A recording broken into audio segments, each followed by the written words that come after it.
Okay, so unfortunately, I have to debunk yet another common myth spread amongst the African and African American community. People, Ethiopians were not the first Christians. Christianity did not start in Africa. That's one of the most silliest things I've ever heard. That is just a coping mechanism that you use to tell yourself so that you can better cope with and deal with accepting a foreign religion and ideology. That is it. Christianity is not African. The first Christians were not Africans. The first church was not in Africa. And I'll debunk all of that.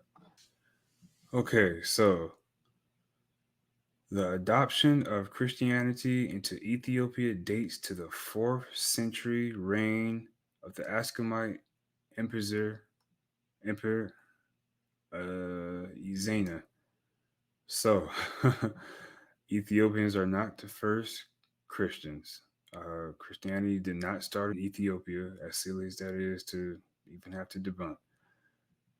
Christianity didn't come to Ethiopia until the 4th century.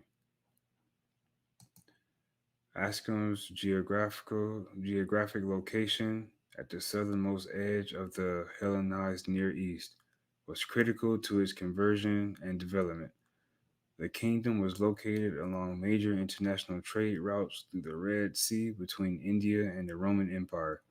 The story of Ezana's conversion has been reconstructed from several existing documents. The ecclesiastical, however you pronounce it, histories of Rufinus and Socrates, whatever that word says, both recount how Frumentius, a youth from Tyre, was shipwrecked and sent to the court of Axum. Frumentius sought out Christian Roman merchants, was converted, and later became the first bishop of Axum. At the very least, this story suggests that Christianity was brought to the Axum via merchants. Azana's decision to adopt Christianity was most likely influenced by his desire to solidify his trading relationship with the Roman Empire. So, the king of Ethiopia had only converted to Christianity to solidify his trading relationships with the Roman Empire. That is the only reason. It's not because Ethiopians are the first Christians. No, they weren't. They only adopted it later on. They only adopted it later on.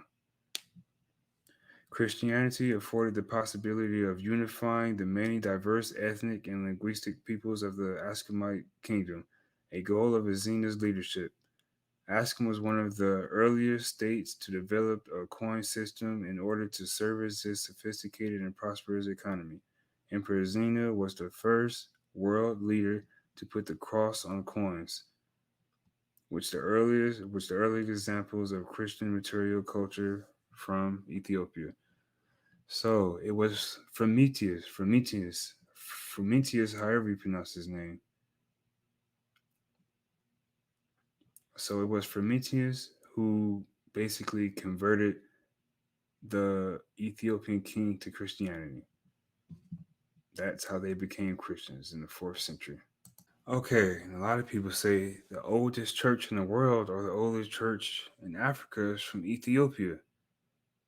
No, that's not true. The Ethiopian Orthodox Tawahedo Church is one of the largest, original, and oldest Christian churches in Africa, only surpassed in age by the Church of the East, the Armenian Apostolic Church, the Syriac Orthodox Church, the Greek Orthodox Church, and the Coptic Church of Egypt. When was this church built?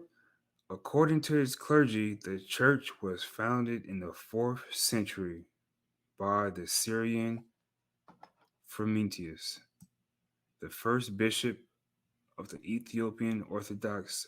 Tawahedo Church. So this church wasn't built into the 4th century. Coincidence, the same century when the king was converted to Christianity by merchants like Frumentius. So this church was not built into the 4th century. Ethiopia did not convert into Christianity into the 4th century. So no, Christianity did not start in Africa. Please stop telling that big lie. And another thing, for those who say that the Ethiopians also have the first Bible or the oldest Bible in the world, that's also untrue. According to this website, written in Ge'ez, an ancient dead language of Ethiopia, it's nearly 800 years older than the King James Version. So this book that you all say that the Bible that the Ethiopians have is the oldest. So they say, but it's only 800 years older than the King James Version. Okay. So the King James Bible was published 400 years ago, meaning the King James Bible was written in 1611, according to this. So if the Ethiopian Bible they say is only 800 years older than this, that means it was written in the 1500s. So I'm sorry, but that's just not going to cut it because the oldest Bible is actually the Codex Sinaiticus and the Codex Vaticanus, um, written in 300 AD. Yep. So the oldest Bible is written in 300 AD. The Ethiopian Bible that you all say is the oldest was actually written in the 1500s. So sorry, but that's untrue. The Ethiopian Bible might be the oldest complete Bible, though. Now, you can say that. It might be the oldest complete Bible, but the oldest, I'm sorry, it's just not going to do that. The Codex is the oldest Bible, written in the 300s.